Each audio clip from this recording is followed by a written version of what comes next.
Epileptic Explorer, and tonight,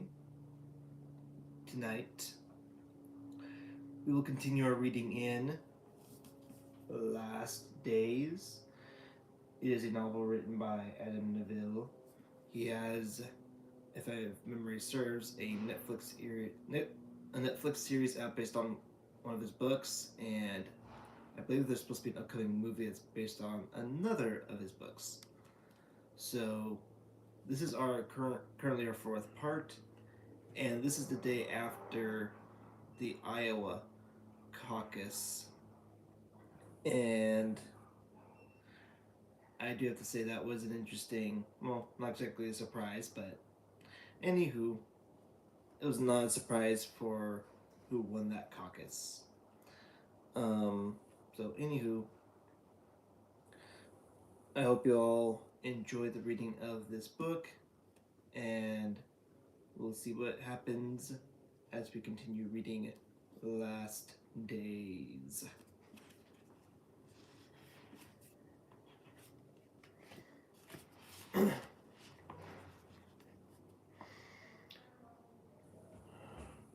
Outside Mortagne, Lower Normandy, from France, June 15th, 2011. Another text message chimed its arrival on Kyle's phone from Max. Film every building. I want Brother Gabriel in every room. It was the ninth message from Max since they'd arrived in France, with Brother Gabriel sat like a little doll on the back seat of the minivan. Enough already, Max. The revival of his suspicions about Max's disingenuous nature, twinned with a previously undisclosed habit of micromanaging a shoot, was now augmented by lumbering them with a genuine nut job from the old Colt. Irritation hardened to resentment, and it was hard to shift. There had been 8 hours on the ferry to Normandy from Portsmouth. The night crossing entirely sleepless because of Brother Gabriel's relentless monologues, directed at them while they sat upon chairs bolted to a listing floor. The ferry journey was immediately followed by Kyle's confusion and unspoken terror when driving from Le Havre to Mortagne, on what would always feel like the wrong side of the road to an English motorist. "What's up?" Dan said, as much to break from Brother Gabriel's latest spell of autodidactism, issuing from the rear as to learn the contents of Kyle's text message. Kyle dropped the phone back into the cup holder. "Max! Again! Really? We know what we're doing. He just keeps going on and on." Glancing into the rear-view mirror, he caught Gabriel's little smiling eyes behind his spectacles. The lenses coated on a mosaic of crushed dandruff and fingerprints. How can he see through those bins? Gabriel seemed delighted in Kyle's irritation with Max. A lot of it about, mate," Dan said, and looked out the passenger window, more to escape Gabriel's sulphurous breath. Whenever his shrunken head appeared between the headrests than through any interest in the countryside, a landscape that seemed entirely composed of three colors: green, chalk white, and stone gray. Around the car, the fields and little farms were inoffensively monotonous. Had Kyle not been driving on the wrong side of the road, he might have found the silty light from the low sky soothing. He bit down upon a laugh that would have been hysterical had it escaped his mouth, and refused to believe there was another man alive who had more to say, that no one wanted to hear, than Brother Gabriel. He was also the thinnest man Kyle had ever seen. Next to the bulk of Dan, he looked like a puppet with a head crowned by a mane of long, greasy gray curls that bounced childishly about his shoulders. His face was at least 2 inches narrower than the oblong tortoiseshell spectacle frames that hung from ears the size of dried apricots. They'd picked Gabriel up from Wood Green, where he existed on incapacity benefits inside a ground floor council flat that both he and Dan were eager to escape the moment they entered its fusty confines. It was immediately obvious that Brother Gabriel lacked the opportunity to converse with others unless they were trapped in a limited space with him. The very moment he appeared at his front door, his small mouth opened inside the unruly white beard and headed clothes thence. His pea coat was at least 3 sizes too big for his scrawny frame, even though the coat was probably intended for a boy. White animal hairs festooned its fuzzy black surface, but they had seen no dog or cat in the dim and cluttered one-bedroom flat, in which impossibly there was also an elderly parent in her 90s that Gabriel mentioned looking after. It had made Kyle shudder. Your mum going to be all right, Gabriel? Dan had asked the small figure as it fussed over the closing of an aged suitcase, made from cardboard and reinforced with brass corners.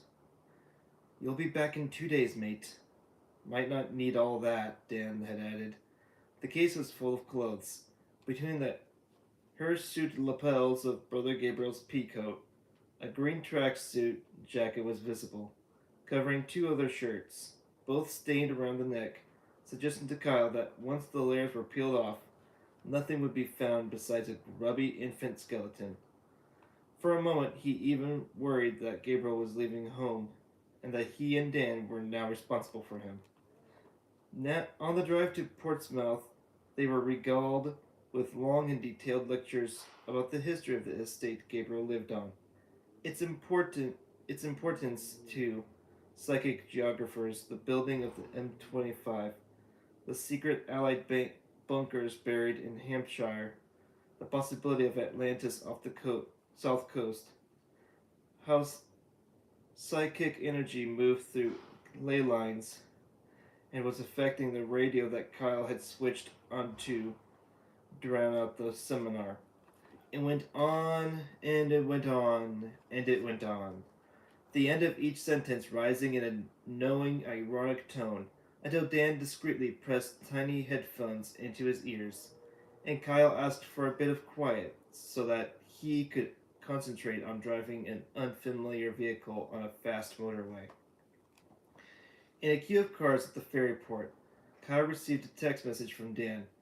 Guy looks like an Egyptian mummy wearing a Harpo Marx wig. Another freak show. Going to throw him over the side. Kyle replied, I'll take his legs, you take his arms. The idea of being trapped with the tatty little figure for the entire day, as well as the journey back, was stupefying. But during the journey, what Gabriel barely mentioned was the last gathering. Past Le Havre, the nearest location that Satnav recognized to the Colts farm was the town of Mortain. The farm had no listed address. To cartographers and Satnav programmers, it didn't appear to exist as anything but an empty field. From Mortain, Kyle employed a road atlas and the pen-marked photocopies of a map included in the shooting schedule. He must have overshot it again. Must have done. This wasn't right. He'd gone too far south from Mortain. You can't see it from the road, Max had instructed in one of his messages. 2 miles from the village, you will see a great white oak at the bottom of an incline. Opposite the oak is the gate. You will not be able to drive to the farm. You must climb the gate and go through the hedge. Or is it a wall? Ask Gabriel. But you will see a distinctive copse of trees in the field directly north of the gate. Find the oak tree, and you will find the path. So was the last miserable collection of buildings the village? It was slouched about a road so narrow there was barely room for one car. let alone the potential for oncoming agricultural traffic, which Kyle dreaded enough to chew his lip bloody. And the village had looked deserted, even derelict. Every window was shuttered. How many buildings constituted a village? He didn't know. Didn't know anything. Couldn't speak French. Had never driven in Europe before. His entire back was a swamp, and he visualized a moist Rorschach imprint upon the seat covers of the hire car, which was repeatedly grazed by the bushes and tree branches intruding upon the shadowy lane. While he tried to read the map and watch the road and listen to the sat-nav over Brother Gabriel's most recent oration about a Templar sect within the French government. When the road widened sufficiently to allow a maneuver, he performed an ungainly 10-point turn that then retraced his tracks. Any of this look familiar, Gabriel? He shouted over the headrest. How many times are you going to ask me? I don't remember it. You used to live here. For once, Gabriel lacked an answer.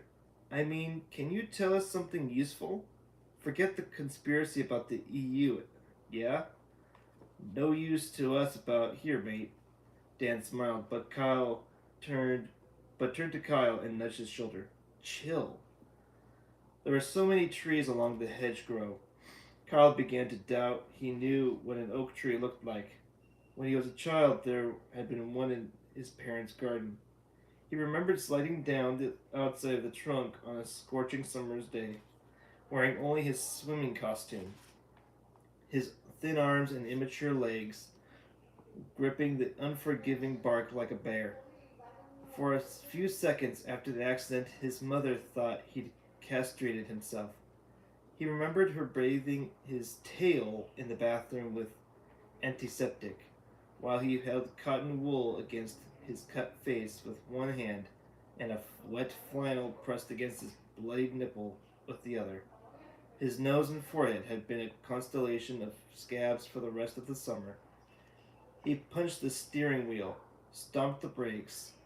The jolt threw them all forward in their seats. What's up? Dan asked. Wouldn't it have been better to study the map before we left the cafe? Gabriel droned. First gear.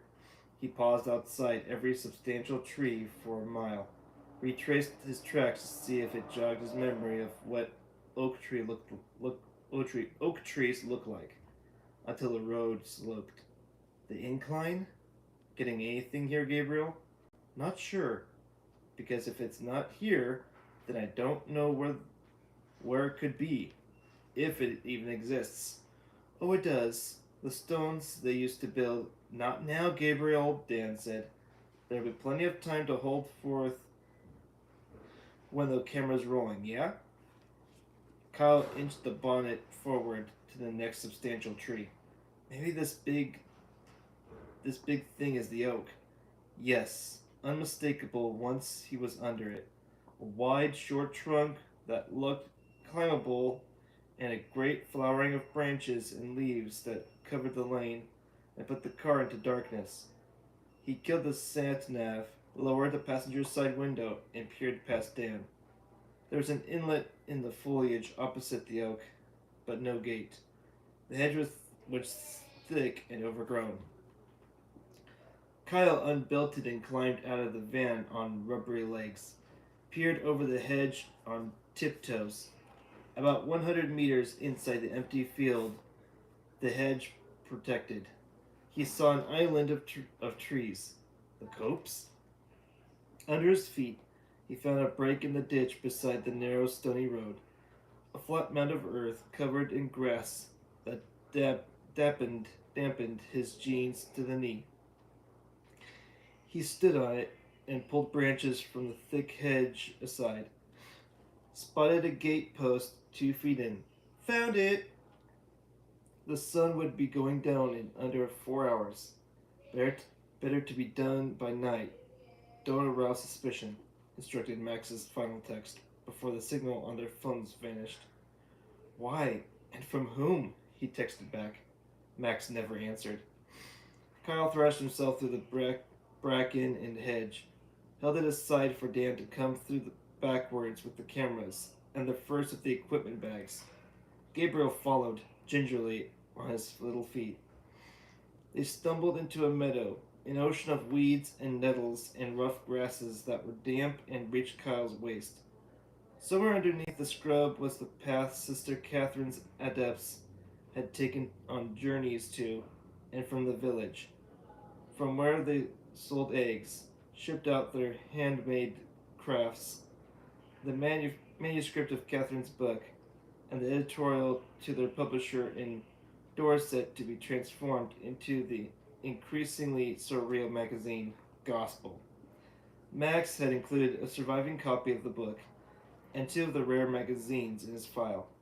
The book was almost unreadable, a beatific, Old Testament styled manifesto of self publicizing gibberish, espousing Catherine's belief in her own divinity, her role as savior to her flock, and her self pitying rants about persecution and exodus from a fallen world.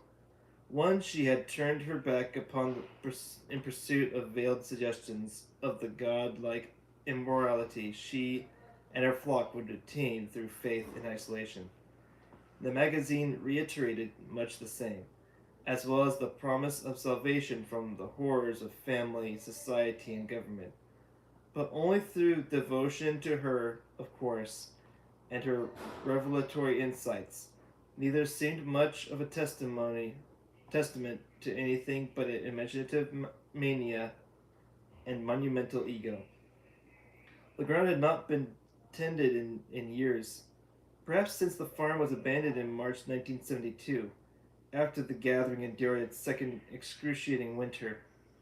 According to Max, the place had never been sold and was still owned by the estate of the Temple of the Last Days, which made Max's fears about arousing suspicion puzzling. Max had been unable to find out anything else about the probate of the organization, but its holdings were kept by a front company in Nassau. If the abandoned farm was still owned by an organization that ceased to exist 40 years before, then why worry about trespassing? Stay on the path, Max had also instructed, most significantly, and only once they were on the French side of the channel. Catherine claimed she put down traps to deter the crude and to punish fleeing apostates. I heard they were the kind of traps once used to catch badgers and wild dogs. They are spring-loaded and can smash a man's leg. The teeth are steel and will go down to the bone. I always thought it was a lie, and they would, surely, have been removed by now. I mean, it's been 40 years. But just in case, stay on the path, please. When Kyle shared the information, it had not gone down well in the minivan, and Brother Gabriel could not confirm or deny the story about the traps. He had left the farm late in the first year. What path? Kyle stared at the acres of overgrown farmland, bordered on two sides by distant wire fences and dark foliage. The copse of trees was the only distinguishing feature inside the visible meadow, beyond the ragged trees. He guessed the wild paddock continued. Hippie junk. Looking down, he could see no further than his belt, and his mind supplied an image of something rusty and skeletal against the soil. Jaws open and serrated. A little pressure-activated plate covered the pale weeds, waiting 4 decades to finally close faster than a blink. His rectum squeezed itself into an even tighter ring. No one would hear their cries. The village was 2 miles distant and appeared deserted. Neither Dan nor Gabriel could drive. Kyle imagined his fingers slippery with hot blood, pulling uselessly at rusty steel in the dark. He pushed the image from his thoughts. He had to assume it was a rumor. Another one. What would Max know anyway? He'd borrowed it long before it all went bad out here. Have you got to You have got to be kidding me, Dan said as he surveyed the meadow. Over to you, Gabriel, Kyle said. You're the minesweeper, mate, Dan said with a chuckle. But Gabriel didn't find it funny. He barely stood upright and remained shrunken into the hedgerow, hedgerow, as if ready to bolt for the van. His thin face was ashen, and his tiny dark eyes shuddered up and down rapidly. You alright, mate? Dan asked, then looked at Kyle. Must be flashbacks. The ground they stood on had been the only thing to mute Gabriel, which didn't reassure Kyle. Let's get some footage as we go through the meadow. Could be cool. It'll suggest just how remote this place is. I don't know. Gabriel's voice was almost a whisper. The overgrown path, I reckon, would logically follow a straight route up to those trees. The farm must be somewhere behind them. That right, Gabe? Dan had said. Gabriel nodded. We'll need you out front, mate, for the shot. There was a tinge of sadistic delight in Dan's tone. Payback for the hours of Gabriel's unfilmed narration in the van that wouldn't make the extras on any DVD. Kyle couldn't resist the temptation to tease Gabriel either. Yes, talk us through your feelings about being the first member to return here after 40 years.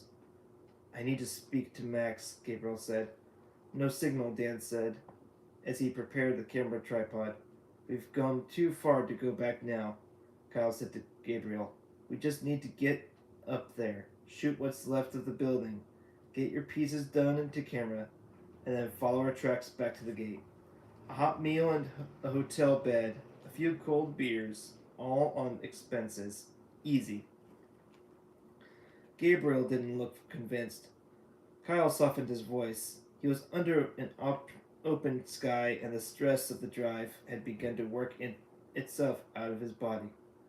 Now is not the time to be having second thoughts. I understand you went through a lot out here. No, you don't. Okay? I imagine that it was hard, but revisiting a place like this can be cathartic. It was for Susan White, Sister Isis, when we took her to Clarendon Road. Clarendon Road? And you did agree to this. I know. But now I'm here, I can... What? Gabriel beseeched Kyle's face with with his small watery eyes. I can feel them. It's like they never left. Kyle tried to divide the grasses with his hands to see where his engineered boots sank, but it was no more effective than parting dirty water. For the first 10 steps, he winced, tiptoed, stumbled twice, then went back to the hedge and found a dead branch. He used it to prod the ground before him and to guide each boot down to the earth. Carrying the bag of lights and all of the sound equipment, he kept the technique up until he reached the copse of trees. By then he sweated hard. His shoulders ached and his neck was one column of stiffness and pain, slow going. 35 minutes to cross a field. The sun was still out, but not so strong now, and they needed till the last of the afternoon light. No way was he going through this again the day after. Gabriel had refused to go first, so there was no opening shot for an old survivor walking back to the ruin of so many dreams and hopes. Instead, Gabriel kept close to Dan's giant footsteps and peered around nervously the further they moved inside the meadow. His fear didn't look like an act, but Kyle barely kept the lid on his irritation. As an alternative, Dan had filmed the empty meadow from the hedgerow. Then filmed Kyle as he prodded the ground for traps and recorded some narration. At least the myth about the hidden traps would make a nice suggestion of Catherine's maniacal control over the cult in France. The last gathering were swept out here on a great tide of faith, after Sister Catherine's first prophecy, that they all apparently shared, and by now, in their strange story, the last gathering were vegetarian. They had no farming skills, no field craft, only some basic carpentry, and they nearly starved out here in their first year. They just literally showed up in the uniforms they stood up in. Excuse me. And set about the construction of paradise. But with us today is Brother Gabriel, who fled the organization at the end of its first grueling year out here. Dan had turned the tripod about and filmed a little furtive figure who never broke his intense stare from the earth. At the copse of trees, Kyle withdrew 3 bottles of water from his rucksack and handed them out. He drank 2/3 of his own, lit a cigarette. Smoking, he moved carefully between the trees, their roots choked with nettles and blackberry vines. Every dead brown branch amongst the fallen leaves resembled corroded metal. When he passed through the copse, he saw the farm.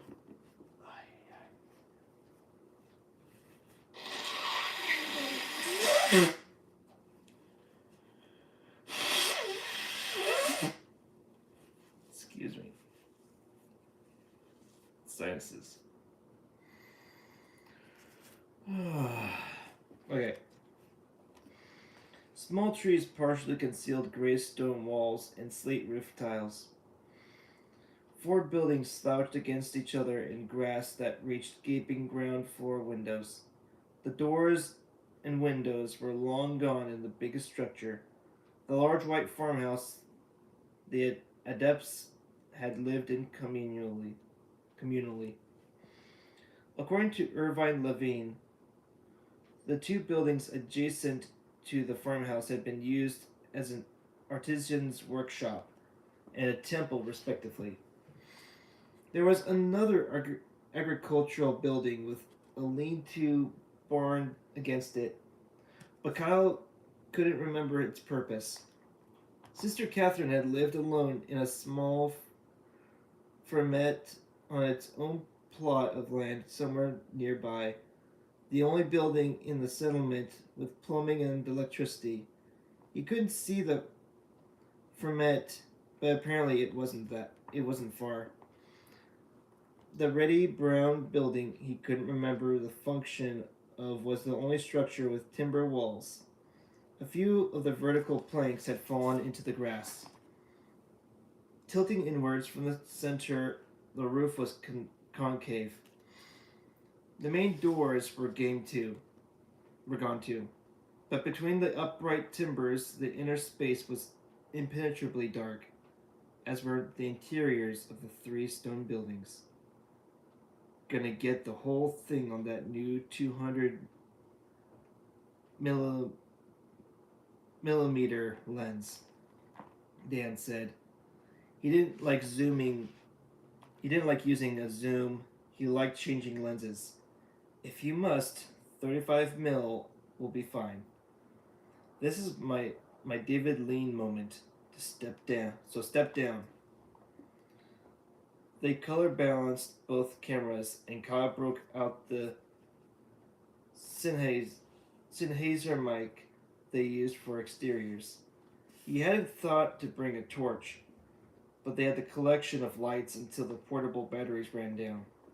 Gabriel, see that wooden building with the lean-to? Barn? It was a barn. What did you use it for? The children. You put kids in that? Gabriel stayed quiet. Kyle let the silence play without further inquiry. They entered the farm and stood in what must have once been a courtyard before the largest building. The remnants of an old plow and collapsed cart peeked out from the long grass like molted elephant bones. Let me check this really quick. I think we said this was going to be a long chapter. Right? I think that's what we said. I want to say this is a long chapter.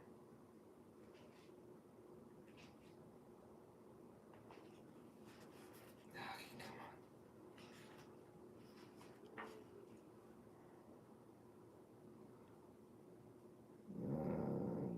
Yes, this is a long chapter.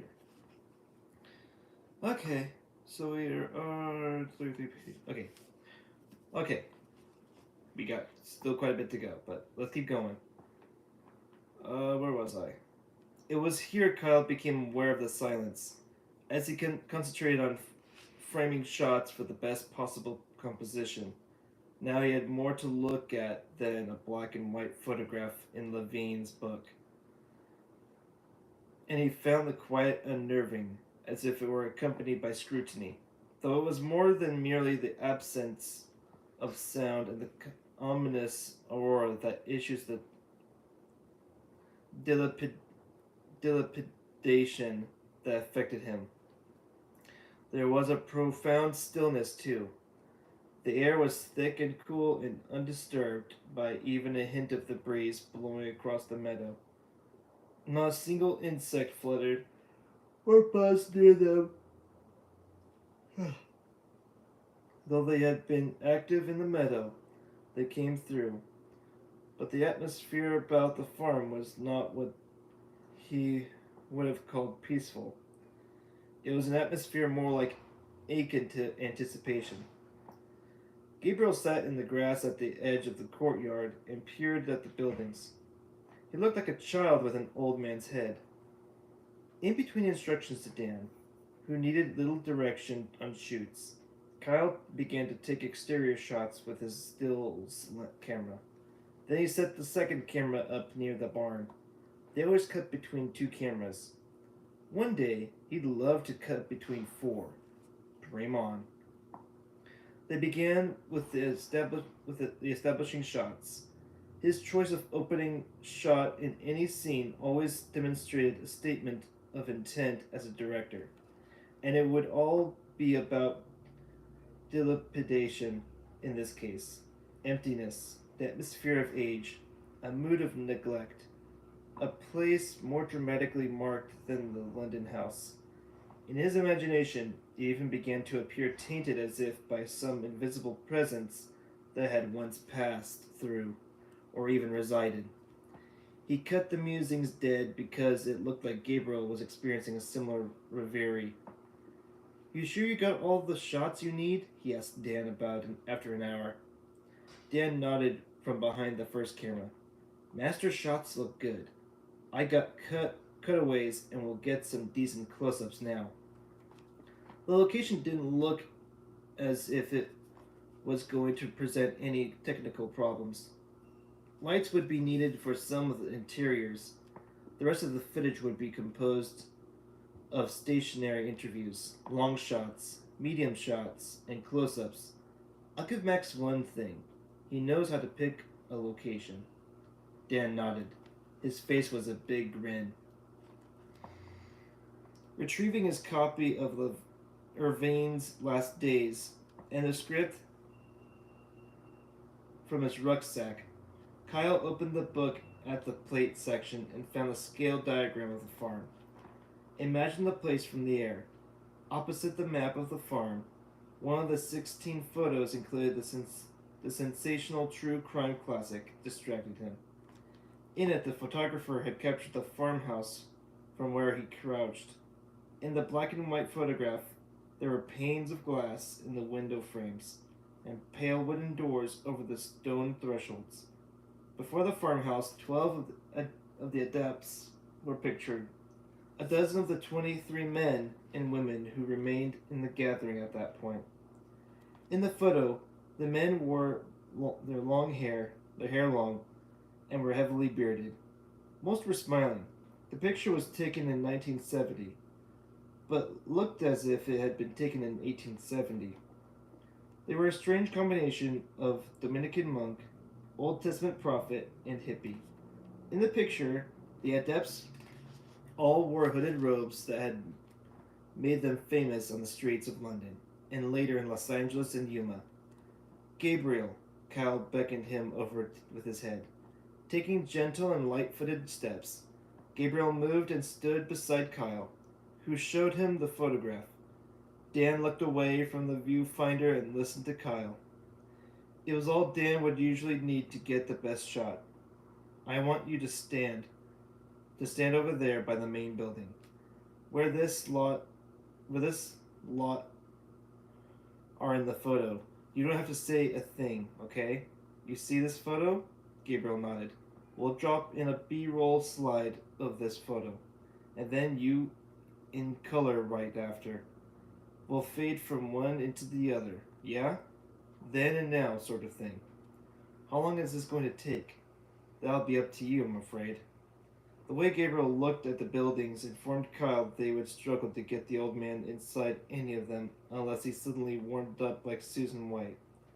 When Gabriel dragged his feet down to the long white dormitory, Dan whispered, "Bottle's gone." Kyle returned his attention to the photo. According to the index, none of the seven were present. This was the only picture of the farm Max knew of. Irvine Levine had bought it from an ecstatic called Sandy Wallace, aka Sister Juno, now long dead from septicemia, ugh, septicemia. She had escaped not long before the schism. Beneath the hems of the ecstatic's robes, Kyle could see sandaled feet, a symbol of their ascetic lifestyle. Irvine Levine claimed that in France, the more attractive female adepts were permanently hooded and veiled around Sister Catherine. She wasn't keen on competition, but in the photo, the five women in shot were all visible, young and pretty, freckled by the sun, their slender shoulders enshrouded by long straight hair. The girls held the leashes of their visible dogs.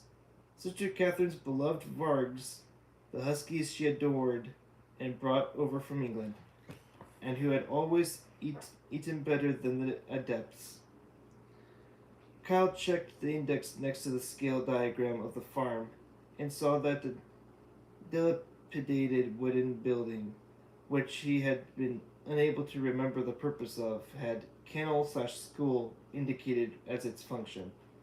Gabriel, when you were here, were the dogs kept in that barn with the children? Gabriel nodded. The children born at the farm were put into communal care immediately after birth. The infants were kept in little handmade cribs, though. The older children slept on mattresses. Gabriel offered as an excuse. In that terrible building, with the dogs, Dan said to himself. Kyle walked into shot and positioned the time mics on Gabriel. Kyle had never been interested in art directors. Didn't want places made interesting. He'd found an experience. If he looked hard enough in the right way, a location was already scruffy. They'll be disused as the places he filmed usually were. Those very qualities had made them interesting, at least to him, and were often an essential part of the story he was trying to tell. Same with the burned-out cottage he'd filmed in Scotland for Coven, and the dreadful graffiti-strewn Oslo tenement he'd shot in Blood Frenzy. And if the terrible things that occurred in certain places left them abandoned and irretrievably dilapidated as a kind of reckoning, and this farm issued more than any dressed up set ever could. Kyle peered through a corroded window frame in the long white farmhouse. The old living quarters of the gathering's penultimate retreat from the world. Sunlight fell through broken windows and two large door frames in the wall that faced the courtyard, and created a weak brown haze inside. Broken glass crunched under Dan's boots when he'd set up the camera for close-ups of the exterior. The windows had been smashed out from the inside. From his sources, Irvine Levine claimed a terrible storm destroyed the roofs, windows, and crops of the settlement at the time of the schism. But then Irvine had never actually been in the farm to the farm. Kyle stepped through the doorway. The unmistakable tang of animal urine made him sniff and wince. It was compounded by the fungal scent from the black spores blotching the stone walls. An additional odor of damp wood and perhaps a whiff of stale carrion filled his sinuses. Dan? Dan came through the door after him. Creepy. I want you to get all of this for cutaways. See how it looks with no lights, too. Can do. This is going to look crazy, my friend. You want to do some lines? Not yet. Just shoot it and make it all Texas Chainsaw Massacre. And let's line up the mics. I want to hear this place's voice. Will do my best. You always do, mate, which is why I'd kiss you if you'd bother to shave this morning. Dan snorted. Gabriel won't come in. I think we'll have to do his lines outside. Kyle rolled his eyes. He could have told us at Wood Green.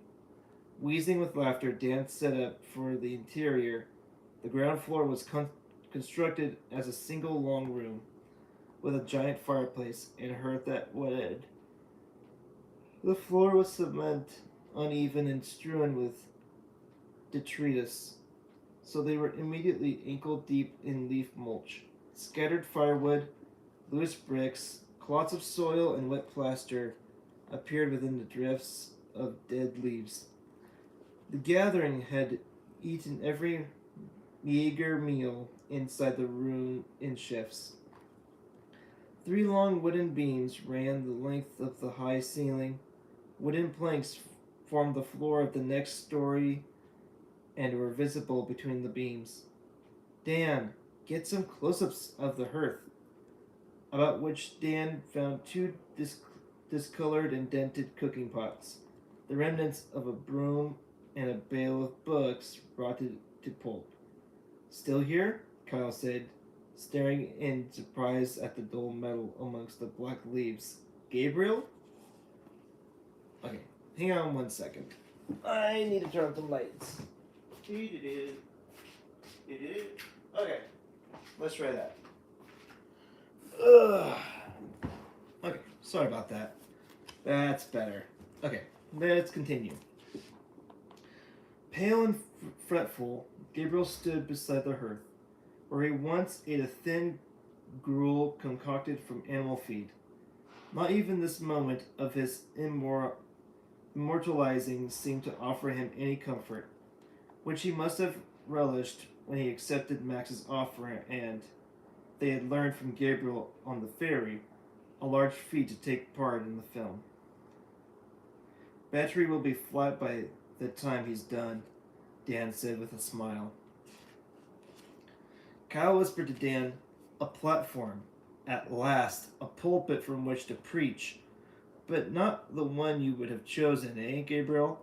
Kyle nodded at Gabriel and then slapped the clapperboard shut in front of the lens. Action. Brother Gabriel cleared his throat. He swallowed the last of the water inside his bottle when he couldn't possibly have still been thirsty. The little mouth inside the beard opened. There was no electricity here. We used kerosene lamps. Even our water had to be purchased from the village. We brought it back here in buckets and plastic containers. It was tortuous. The dry, ironic know-it-all eloquence had gone. Gabriel's delivery was staccato, interrupted. The man's face glistened with sweat. If that's how he feels, that's how I will take it. The harder his story was to tell, the better the film would be. An intensity Kyle always longed for in interviews was apparent from the man's first line. Not something he'd anticipated with Gabriel. who he worried would appear too knowing and self-consciously clever on camera. Kyle also identified sympathy for the old figure. At one time, the only thing to eat was eggs from the hens. Dog food. Oh, and the corn seed we bought in sacks to feed the hens. You ate dog food and chicken feed? Gabriel nodded. Tried to make bread from the seeds in here. Never worked. Sister Catherine forbade outside food. What did she eat, Brother Gabriel? I never saw her eat. She never came in here. Gabriel glanced over his shoulder at the wall as if a door was about to open, then collected himself. Allegedly, she ate rich and varied diet. Kyle prompted important treats down in her cozy, well-lit fermente. Gabriel nodded. Gabriel nodded. That's what people were saying at the time. Eventually, we grew some small crops of root vegetable, and there was orchard fruit to supplement our diet, which was rationed. It was pretty miserable. You mentioned crops. How did you plant them? How did you even farm? We, the adepts, farmed with our hands, with pieces of rock and wood. The plow and cart came with the place, but they were already broken when we arrived. They were useless to us. Kyle nodded, smiling. Good, all good. Bearded and beatific. They had come here looking for salvation. He jotted that line down for his voiceover. Gabriel, the adepts who abandoned the farm before the schism, Levine claimed they were, and I quote, bone thin and dressed in rags. Is this true? Gabriel nodded. We all had malnutrition. I had scurvy. I remember a doctor in England was amazed. He'd never seen scurvy before. Brother Gabriel, did you know at the time you were here, the last gathering's assets were close to £2 million? No, I did not.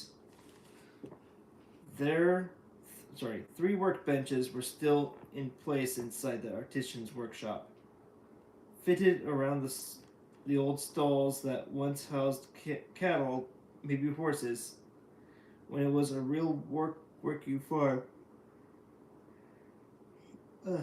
Heaps of dead leaves mingled with plaster and rubble on the dirt floor. Again, the windows had been smashed out from the inside. Gabriel wouldn't enter. He completed another quick segment on the camera outdoors while fidgeting, and told them that, as well as producing some basic jewelry and furniture, the workshop was used to keep busy the parents separated from their children with a variety of senseless tasks. They lit up bare, black wooden beams and stained planks in the high ceiling with a selection of small lights. Much of the illumination soaked into the mold and was crushed to black. Inside the kennel/school building, there was more light provided by the gaps in the walls, and where the roof slates had fallen into the weeds and grass outside. Dan filmed the interior with both cameras, once in natural light and once with a big rig of lights placed about the floor. Levine claimed that some of the favorite children were eventually schooled directly by the leaders, by the seven and Catherine herself. Levine also claimed Sister Catherine was childless and resented other women not being so. When it was put to him, Gabriel confirmed Catherine's attitude to other women's fertility as quite likely, but declined to elaborate. When he refused to cross the threshold, they filmed Gabriel stood in the doorway of the kennel/school. Kyle asked Dan to offset the frame in a close-up and a medium shot to get Gabriel and the barn in the same scene. A good call because the position framed a powerful view of the silhouette of a shabby old man in the doorway, lit by thin light. And again, Kyle saw Gabriel suppress the urge to look over his shoulder into a building he had been eyeing nervously since they turned their attention and the cameras upon it. Kyle watched him through the viewfinder of the second camera and briefly suffered the uneasy notion that someone else was about to appear inside the black doorway behind Gabriel. But he liked that too. He built a bit of unscheduled suspense. Kyle read the questions from the script he'd written the day before, a script he revised after reading Levine's book a second time in less than a week. Gabriel, it is claimed that at least 3 infants and 6 adults became sick and died at this farm. This is according to a source Irvine Levine interviewed. A woman who refused to be named and who died of an overdose while Levine's book was still a room full of interview tapes. Do you know who that woman was? I can't be sure, but I always suspected it was Sister Athena who spoke to Levine. She was here for most of the second year, and he was offering money to people who had nothing left. Levine said that had not been enough to heal them. There was no proof of the deaths. They were never properly investigated, and the issue was hotly contested at the defamation trial in 1974. But what do you make of these allegations? Levine claims it's why the gathering fled to America to avoid any scrutiny from the deceased's families back in England. Gabriel, Gabriel sighed, impatient, anxious. What you have to remember is that there was also no proof of the infant births either. None of the original children of the gathering had birth certificates. We didn't have a midwife, but 3 of the girls gave birth in the first year here. They had been conceived in London, but the mothers weren't sure who the fathers were. Another 2 girls were pregnant when I left. Gabriel pointed at the black doorway. But 3 babies were born inside there while I was here. None of them died in my time either, nor any of the adults. Gabriel, of the 5 children taken into care in Arizona in July 1975, only 2 were born at this farm. The other 3 were born in the States. So what happened to the other 3 children born in France? Gabriel swallowed. I don't know. How could I? I wasn't here in the second year. People were coming and going and dropping out all the time. No one was killed here in 1970. It was a hard time. People got sick. I mean, we were starving, but no one died. You know that the parents of the children found at the mine have never been traced. According to runaways, some people were said to have simply vanished in the desert. From what you experienced here, could that have been true?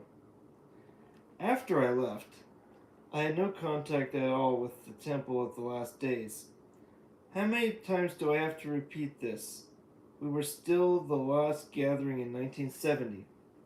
Gabriel suddenly looked away at the copse of trees and softened his voice.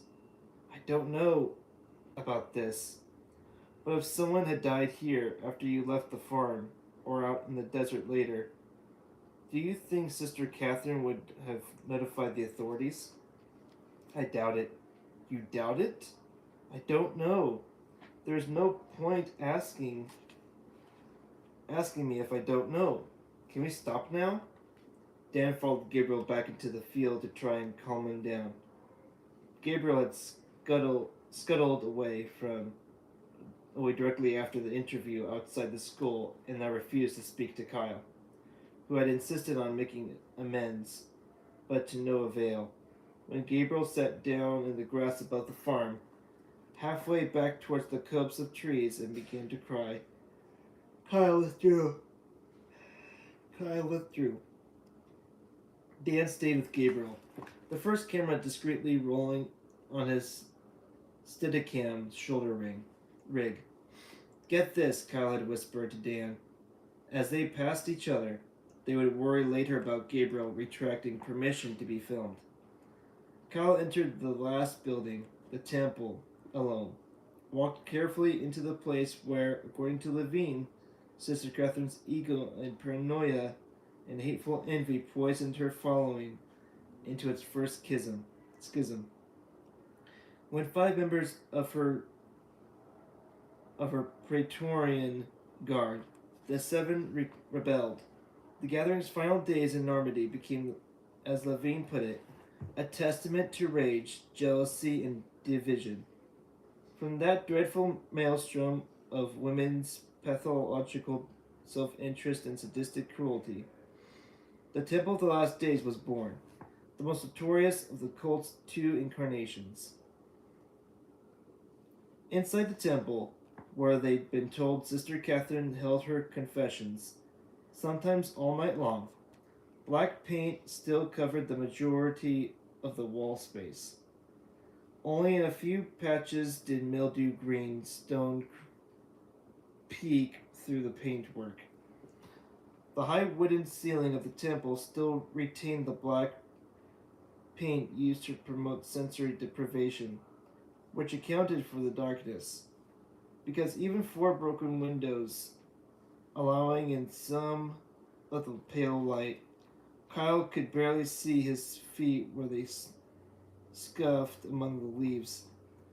The shards of broken glass he found outside were painted black on one side too, so the temple had once been completely sealed from natural light. Sorry. The deeper inside, the terrible reek of decomposition startled him. Something had come inside here to die, and maybe brought all of its friends too. Small deaths, old feathers, bad meat, though he could see little of the flour and could not identify the source of the corruption. Stinks. Dan appeared in the doorway, the camera on his shoulder. Tell me about it. Let's get started. Film the interior. I'll get the mics and do some narration. Might be too dark, mate. Film it in what light there is first. Try that. Dan stared hard at the camera. This was amazing receptivity to low light. But not this low. Let me fit an ND filter. See what we get then. Okay, go get Gabriel. No chance. He says he wants to go back now. To the van. He's already halfway across the field. You are kidding. You are kidding with me, Dan. This was the scene into which he'd scripted Max's questions about the presences. I'm not, mate. He's really frightened. Kind of freaking me out too. Wow, this is going to trash. Kyle seized his head with both hands and closed his eyes for a while. Tell you what, set the camera up for a shot of the doorway with a filter, and I'll do the rest of my lines. We won't have time to come back tomorrow and do this again.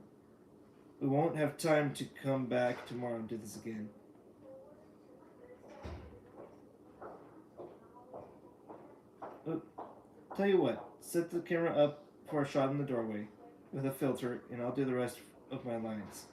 We won't have time to come back tomorrow and do this again. You go and look after Brother Waste of Space. Then get back and help me light this up for a second take. Dan set up the camera on the tripod and began the recording, then lumbered off to find Gabriel. Kyle crouched with his cans on, the laptop and dat recorder before his knees. He cleared his throat, operated the clapperboard, and unconsciously lowered his voice, as if in reverence. This was the very heart of the cult. As the house in Holland Park had been its womb before the exodus to Normandy, a spiritual center until Sister Catherine realized that celebrity in America would make more money and win more adoration than the religious seclusion of her complicated theology ever could be here.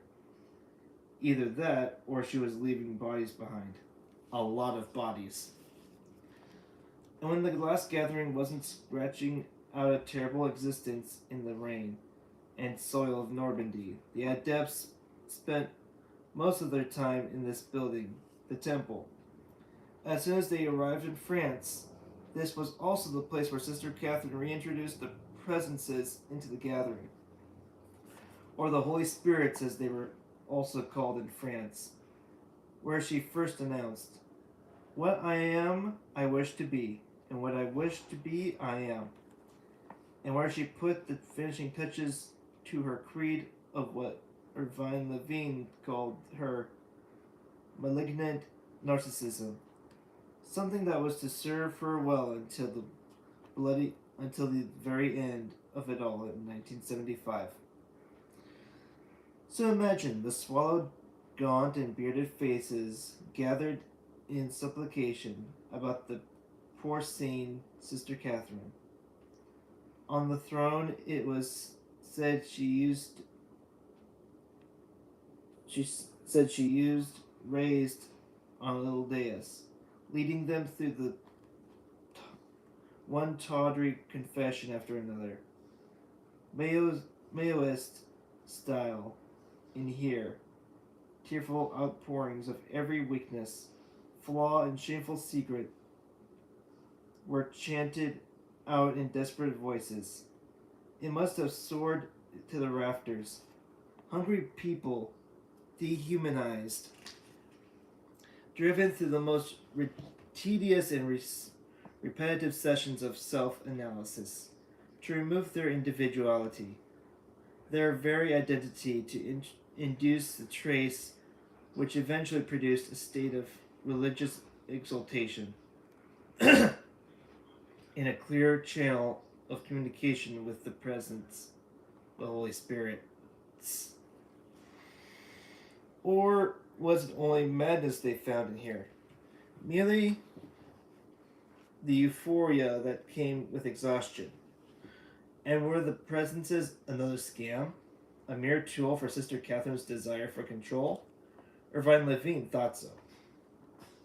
Swearing under his oath at Gabriel, whom he desperately needed now to elaborate on the stories about the presences, as well as being the entire reason they had come here. Kyle paused to check. Kyle paused to check the sound on his two tie mics. Cleared his throat. It is said that Sister Catherine cut her sharpest teeth in here, the temple, cultivating a master class in using sexual abstinence and sexual humiliation as a force for social control. This was the space in which adultery was enforced amongst the three married couples to create emancipation, a place where bonds were severed and divisions created between friends, where the mystical erotic flourished, though always within the strict boundaries overseen by Catherine, whose followers again had no say in who they slept with or procreated with. In an atmosphere allegedly saturated with flagellation and even rape, 5 children were born in this dark and grimy barn, in a place built for livestock, but a place used by people as a place of worship, and where the congregation was bred like cattle. Exactly why she allowed her adepts to bear children, though, remains a mystery. Sister Catherine, the former prostitute and madam, eschewed a love life herself and never took a lover. As far as anyone could tell, she She remained celibate and despised pregnant women. So why would a woman who could effectively command celibacy from her followers conduct these strange mating rituals that were almost certainly going to produce children?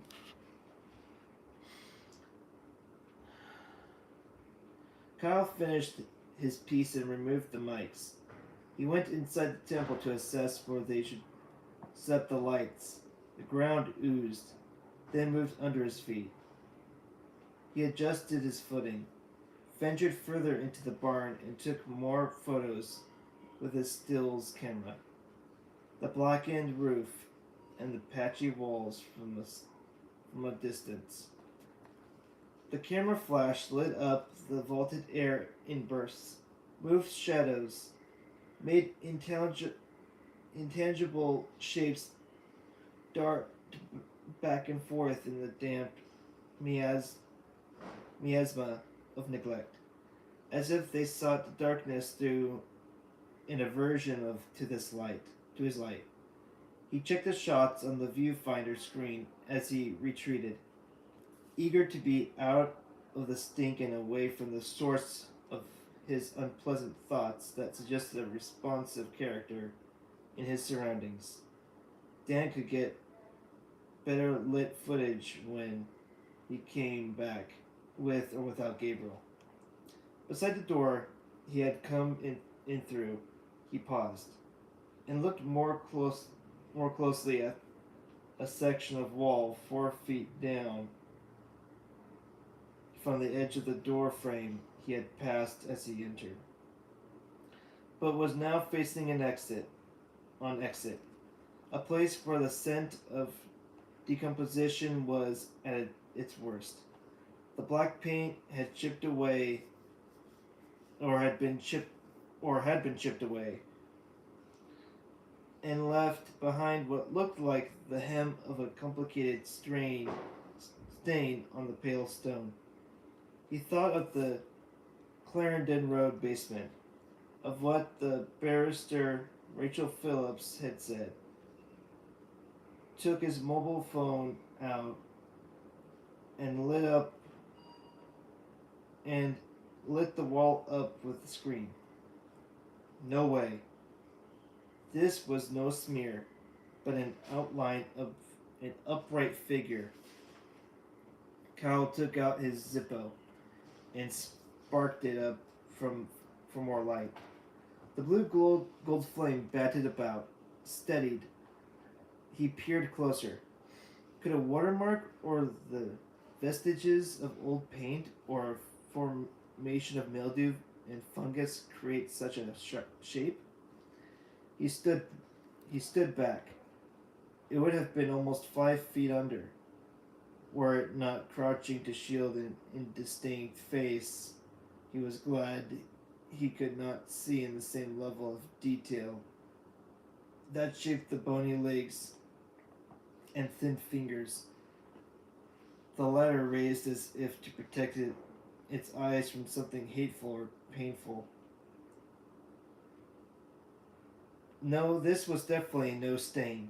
Individual metatarsals had been fashioned to depict the figure's sharp feet.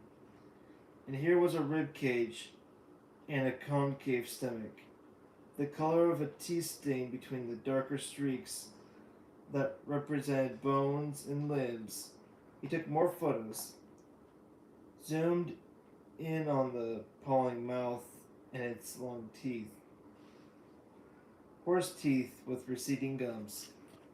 He reached out, touched it, cold against the fingertips. Some kind of matter was not so much raised from the wall, but seared onto it. Fused into the stone like a fossil, he took his hand away, tried to convince himself it was an accidental formation. Please let it be. A kind of Turin shroud, but on stone. No, it couldn't be. This was a man-made image, but made ghastly through physical deterioration, surely. Dan, he called out through the door. Dan! There was no answer. Dan! Kyle shivered as if in response to the sun having lowered further behind the farm. Looked about the other walls. It was too dark to see them by the door. Why had he not thought to bring a torch? He he dithered, looked more longingly at the dying light outside than he wanted to admit to himself. Checked his watch. Another hour before dusk, and they still had to shoot Sister Catherine's Fermete and get back to the van. If Max saw a photo of this figure, he would start wheeling about them going back to finish the job properly. What had started with such promise was slipping away fast. Rats.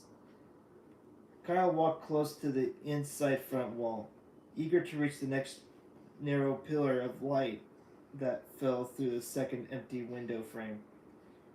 He traced his lit Zippo down the wall at chest height, a few inches from the stone.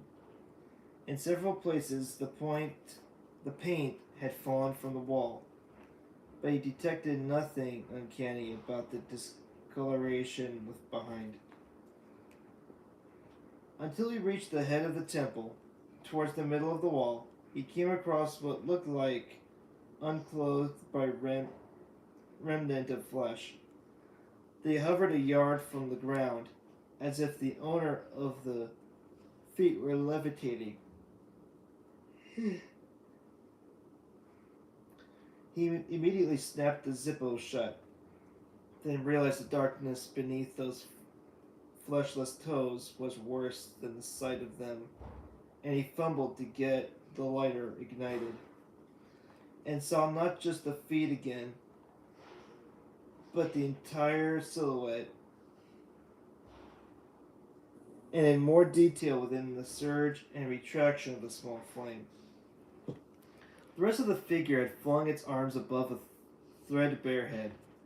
The chin was raised, and pale eyes were rolled back in an ecstasy that was horrible to behold.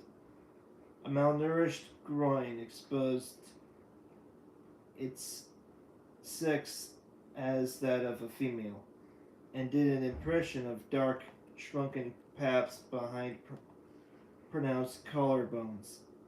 Strands adrift from the patchy skull could have been lengths of unhealthy hair or some sort of headdress.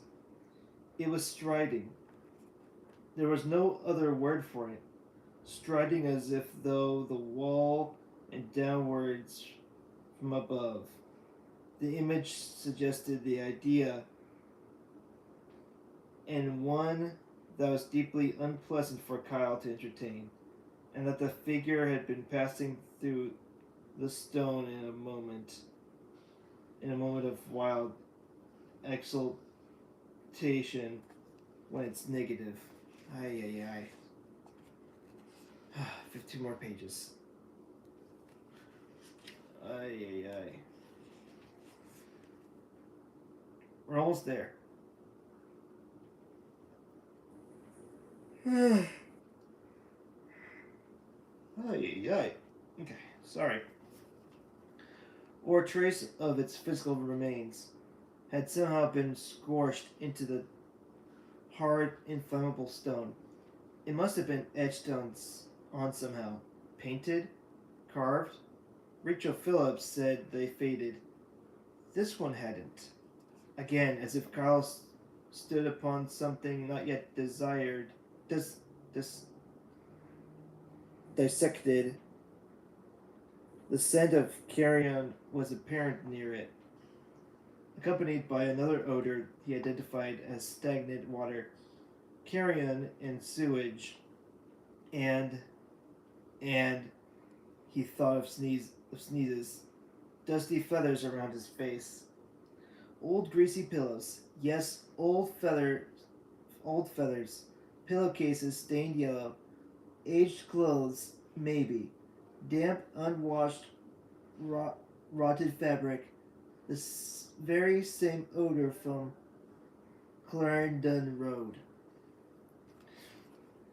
His scattering thoughts snatched at an explanation. The Cole had dug a septic tank and made primitive latrines. Their vintage sillage had seeped into the floor of the temple. And these figures had been put upon the walls because the cult had gone mad out here. Madder. Gone crazier. Kyle took photos of the second figure from 3 angles at close range. The flash lit the thing up horribly in the dank enormity of the barn.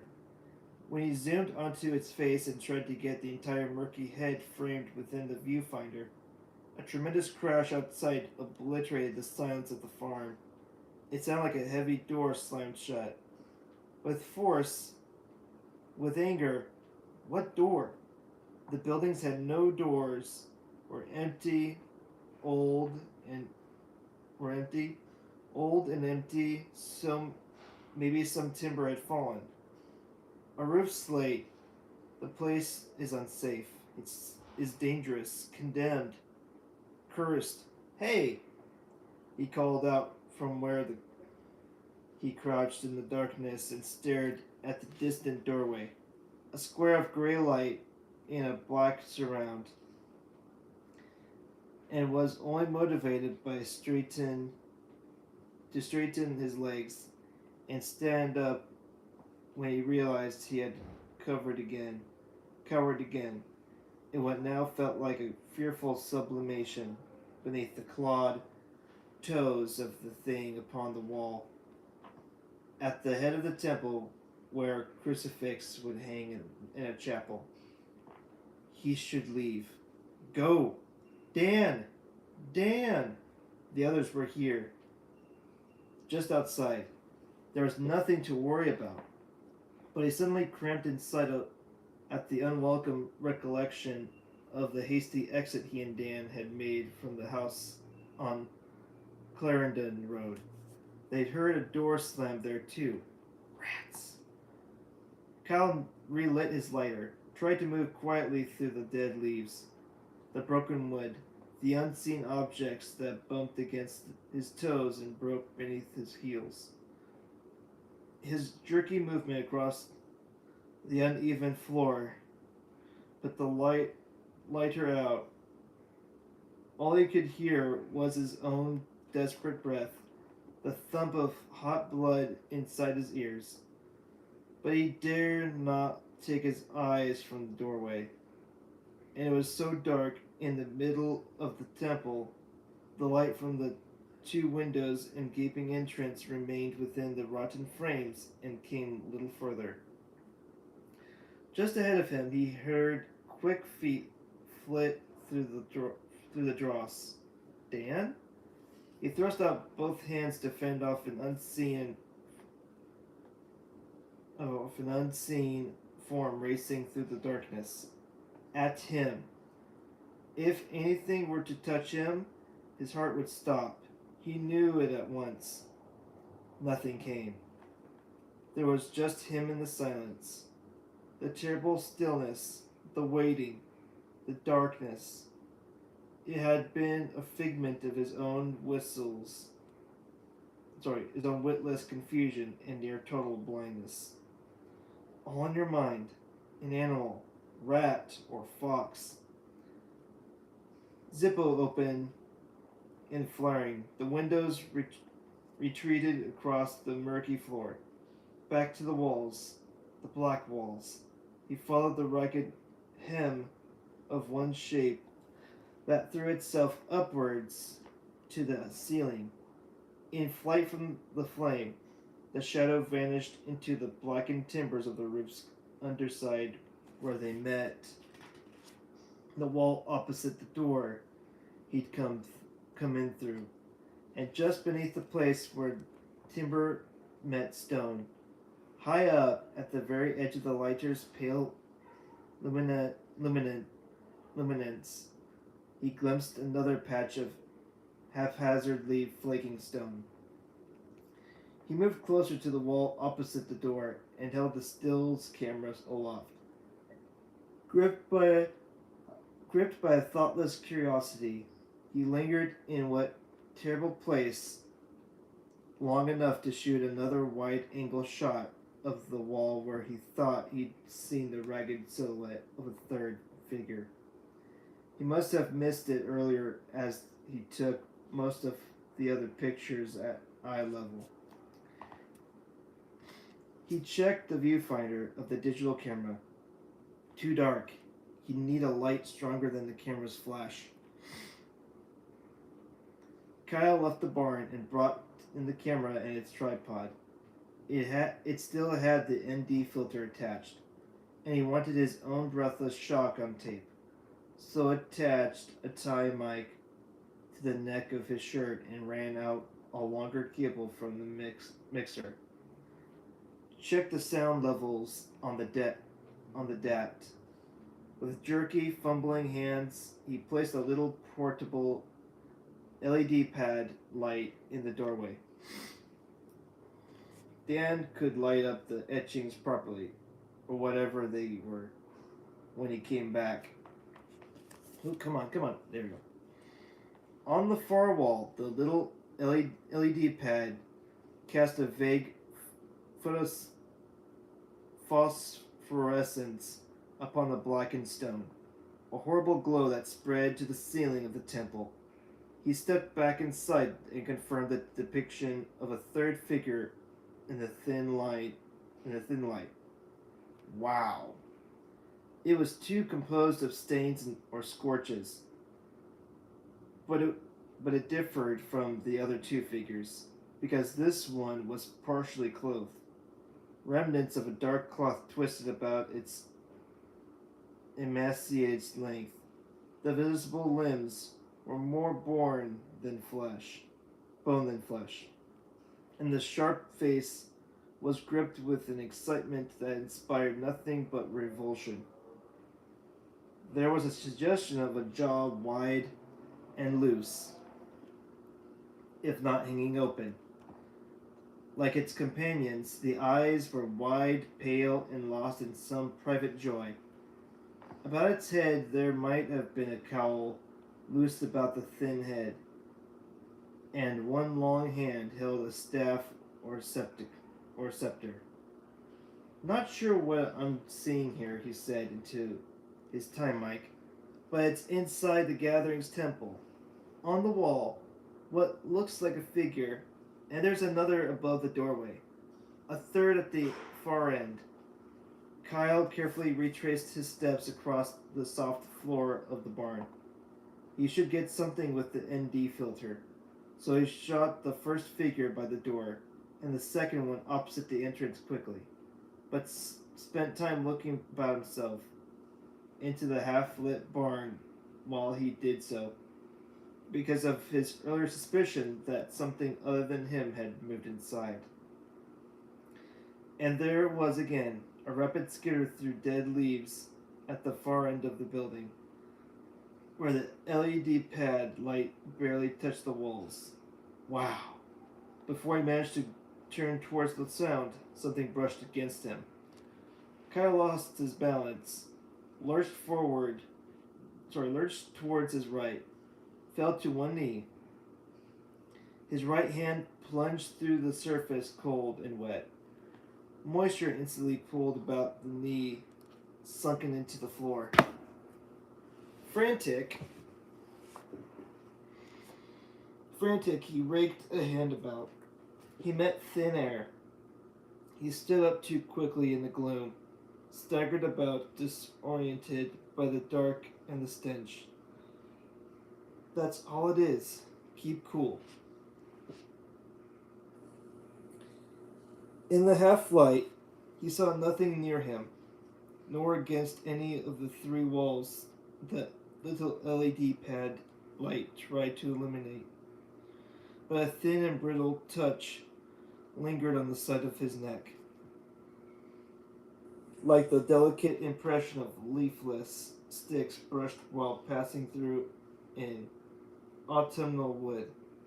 Holding his breath, and then whispering to prevent himself tearing outside. He moved the camera about on the tripod and shot the peeling walls, the, char- the charcoal timbers and murky stains, but nothing moved in the viewfinder. He swallowed. It's uncanny, but inside here, you get the feeling that you're not alone. I'm really not liking this. Under the unwieldy bulk of the camera and tripod, Kyle retreated through the barn and burst back through the doorway, peering over his shoulder as he stumbled forward, fearing a second set of footsteps in swift pursuit to the threshold. Yeah, threshold. An auditory and visual hallucination. That is what it was, surely, because he could see by the dusky light in the doorway that nothing was behind him.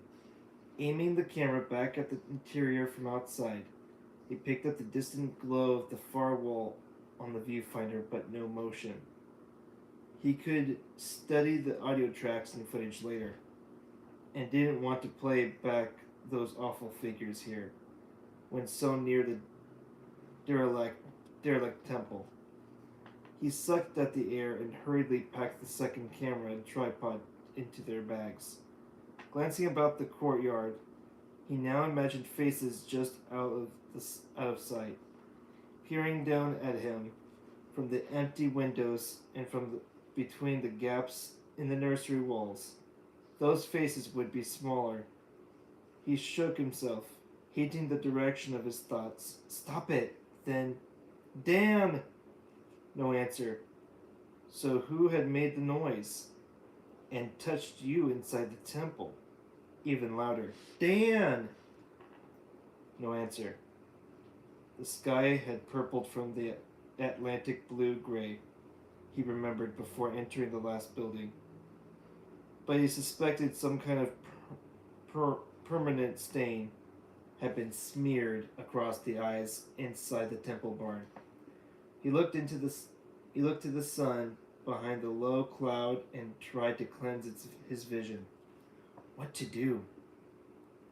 Sister Catherine's Fermate still had to be found. He'd have to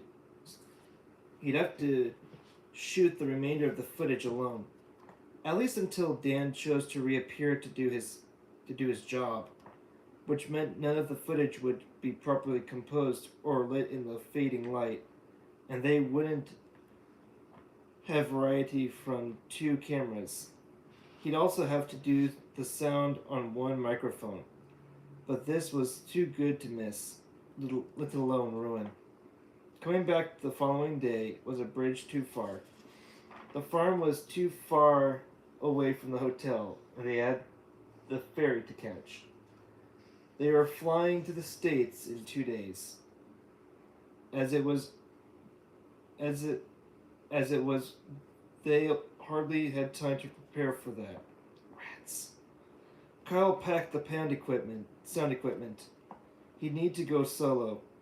Shouldered the first camera with the low light filter still attached, but left the rest of their stuff near the temple. He took big strides across the overgrown courtyard, his eyes everywhere, looking for Dan, for Gabriel. He paused to peer at the copse of trees. No sign of them. He thought very hard about splitting the the other two. The other two must have returned to the van. Why? What was Dan thinking? He didn't want to go back across the field in the dark alone. It could be difficult to find the gate, and there were the traps, and he believed to be utterly plausible now. Rats. Then he became conscious again of the stillness of the air about him. Between the buildings, not a breath of wind stirred the grass, and not a single bird opened its yellow beak for miles around. So what had caused a timber or tile to abruptly dislodge in one of the ruins? He swallowed, wet his lips, tried to slow his heavy breathing under the weight of the equipment he carried, bit down on his panic and staggered past the former artisan's workshop in the direction of where the meadow continued below the farm. Once clear of the main farm buildings, he spotted the chimney of what had to be Sister Catherine's little house. About half a mile away, almost entirely concealed by a line of willow trees. His focus returned, nervous excitement bustled anew. A long shot on the tripod, then a medium shot, would be ideal to catch more of the curious atmosphere contained in the landscape he no longer doubted was imagined. But the time for varying the camera work was long gone, as was a delay of the inevitable, now or never. Cursing Max, Dan, and Gabriel, Kyle broke through the long grass and headed towards Sister Catherine's abandoned ferment alone. 40 years after Sister Catherine packed her bags, the ferment remained 15 square meters of squat stone of uneven sizes beneath a mostly absent layer of earthen stucco. One end of the house was concealed by ivy that clambered up to the chimney. Many roof tiles had dislodged, but the lines and angles of the roof appeared straight and firm. A sea of grass, white at the tips, reached the sill of the ground floor windows. The panes of glass were intact and the front door in place. Kyle set the camera up on the tripod and shot close-ups of the ferment from the front. One door, three small windows, two of them on the ground floor.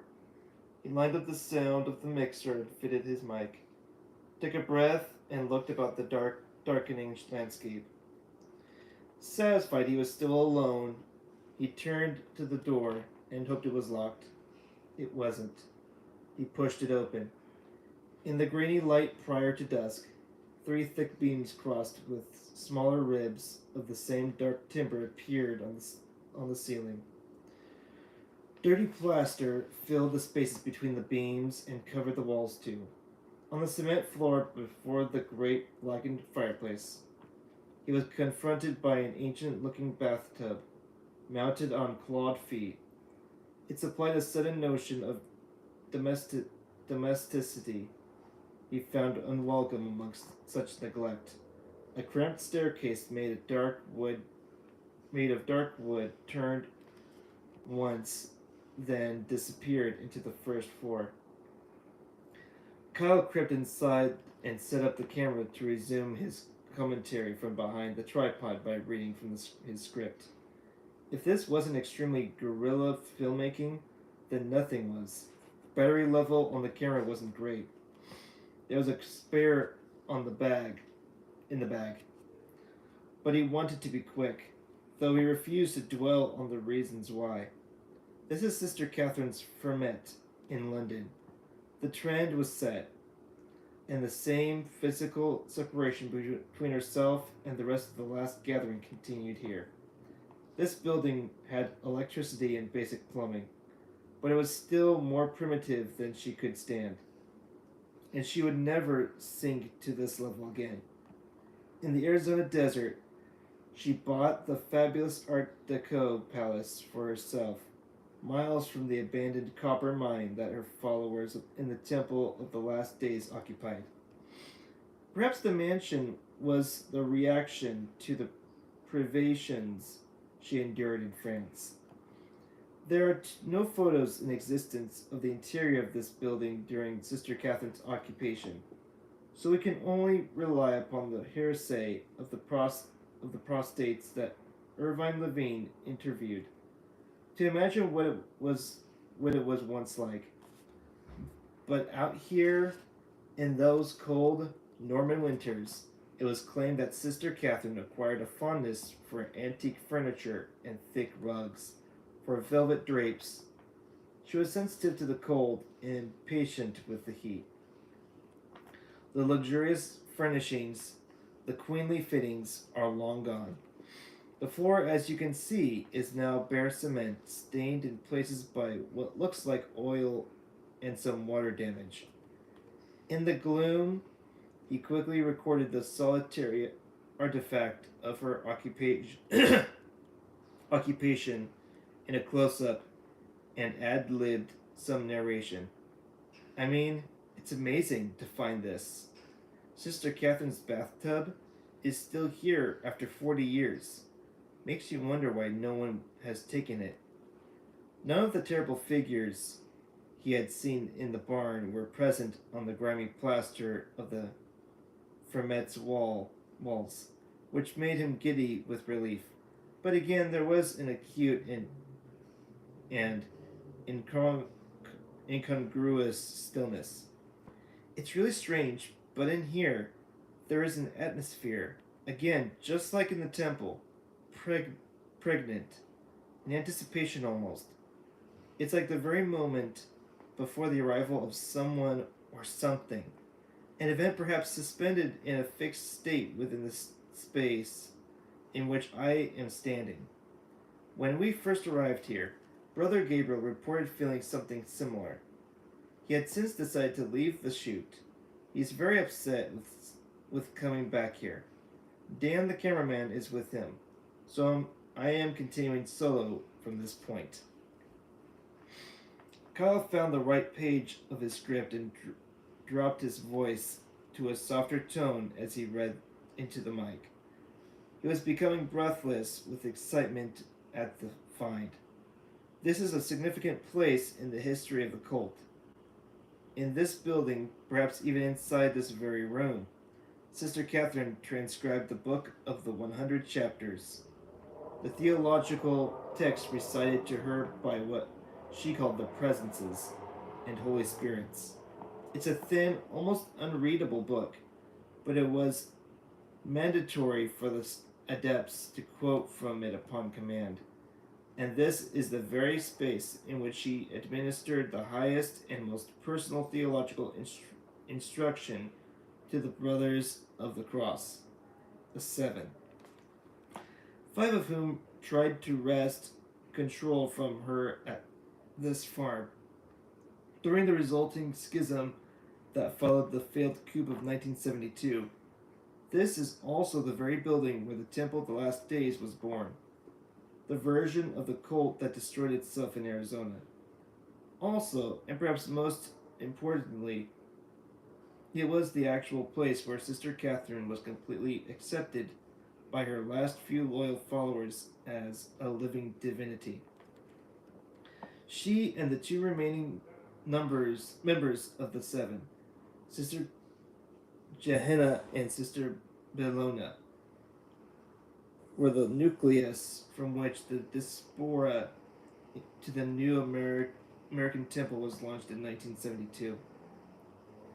When Sister Catherine declared to what remained of her blessed elect, "Take up the cross and follow me," words that were to become notorious in the Sonora Desert.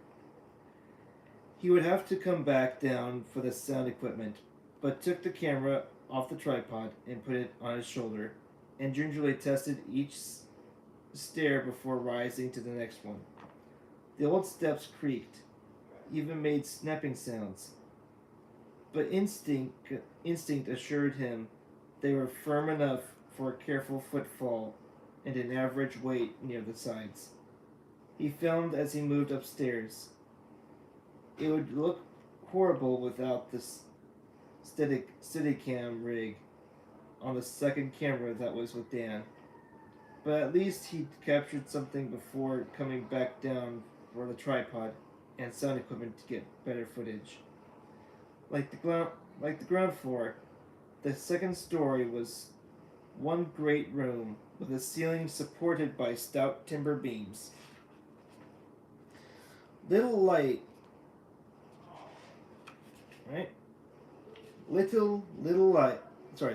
made it through the one grimy window pane, but enough to show him the water that had seeped down from the roof and left the plaster and paint in a terrible condition. But even in the gloom, Kyle still gaped in disbelief at what he saw. What he saw, because Sister Catherine's bed remained in the upstairs room.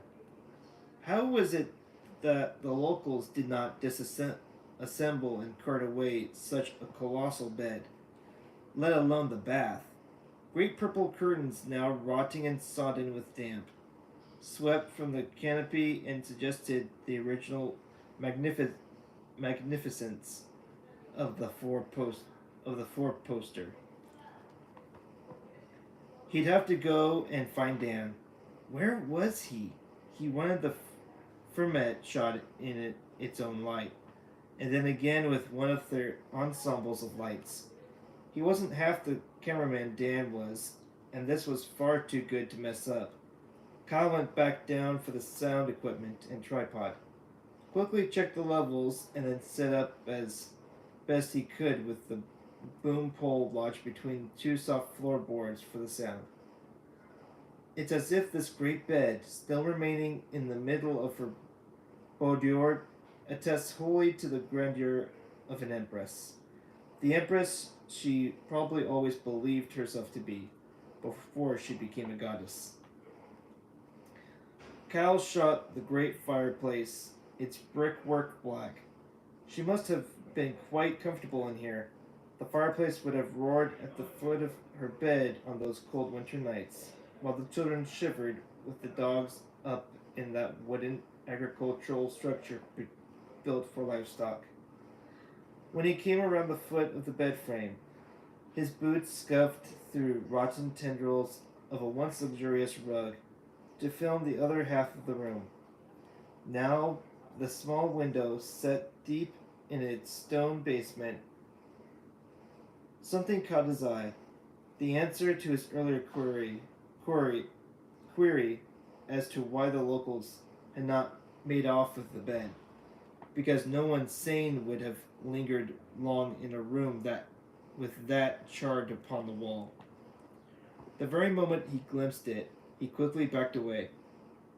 The thick mattress, still wrapped in the wretched bedding, indented the back of his knee and made him sit down upon the wet bedclothes and whatever it was that oozed outwards on either side of his sudden buttocks.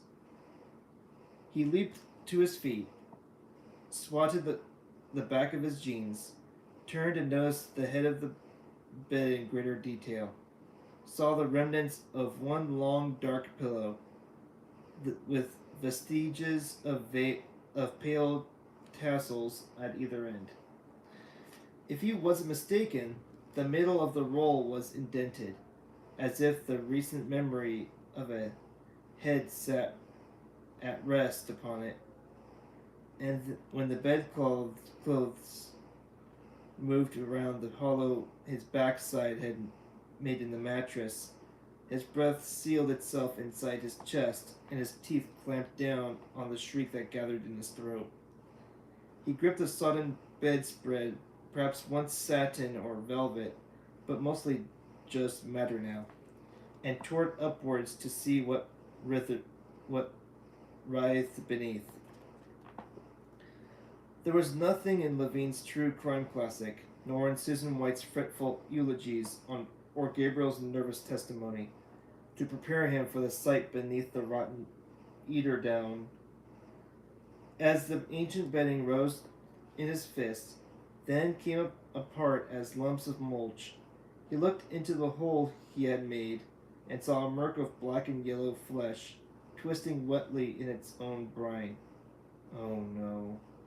Kyle aimed the camera at it. This is incredible. I can't believe I'm seeing this. There's snakes, I think. A terrible smell too.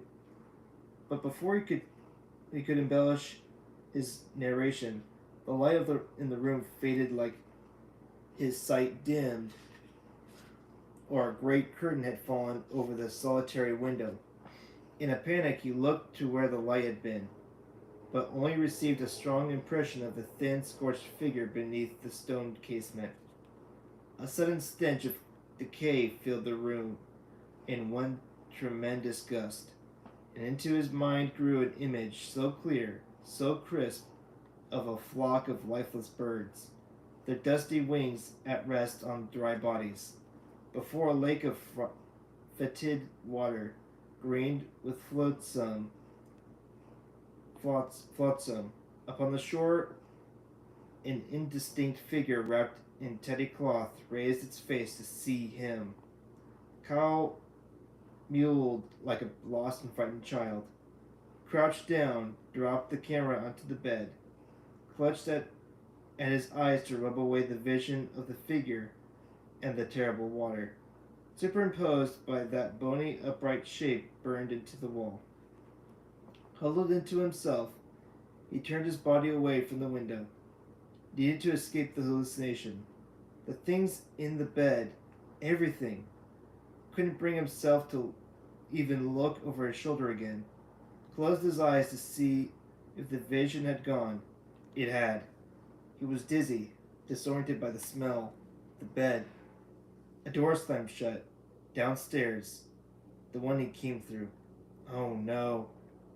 Dan, that you? There was no answer. He thought of the thin figure running through the dark of the Clarendon Road house. Dan? Then quieter, his tone pleading. Dan? Mate?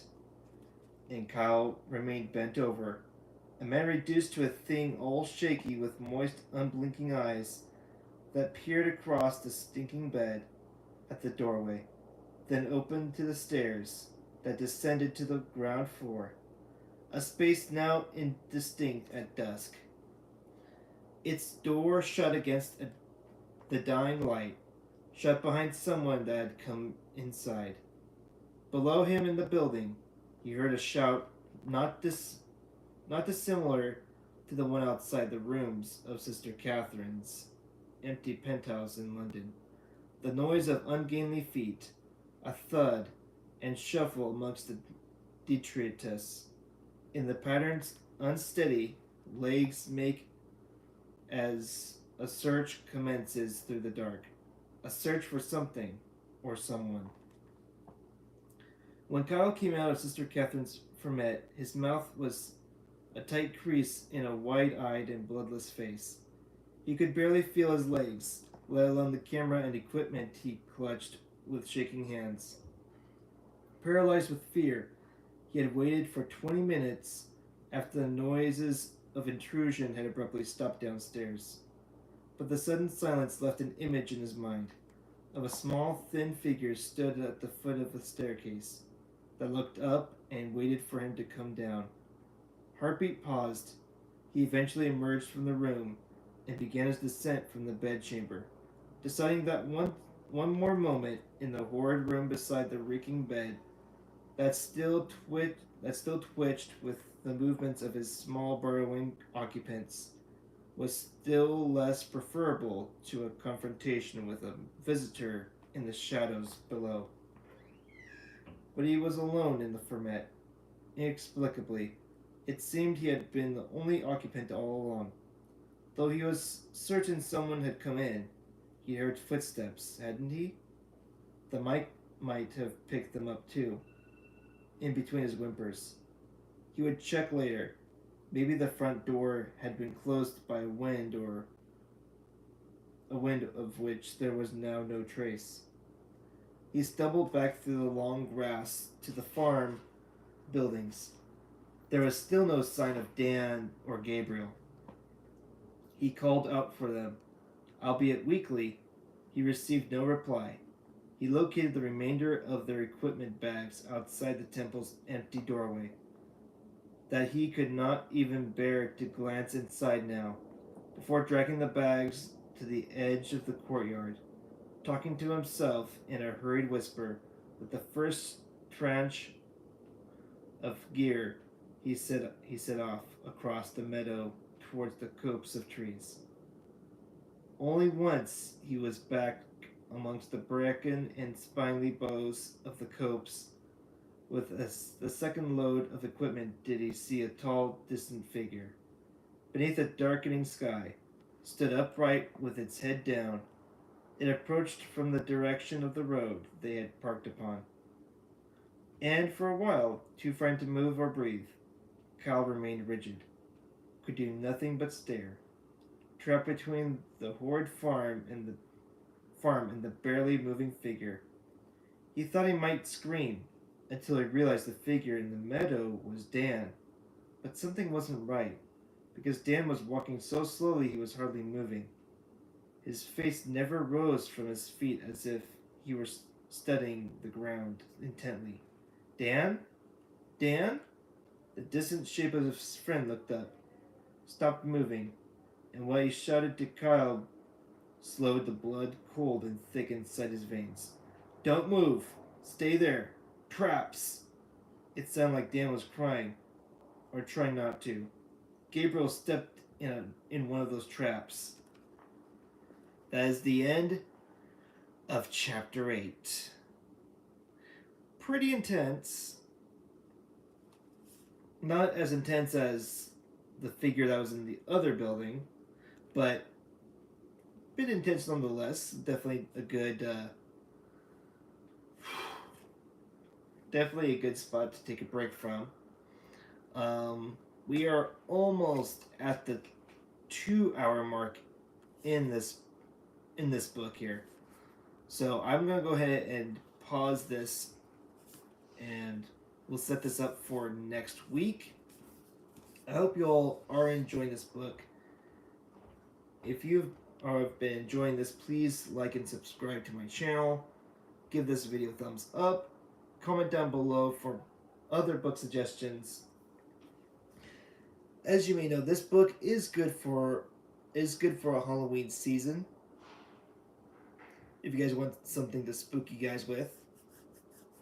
But if you guys are interested, please comment down below. And we'll see you all in the next video.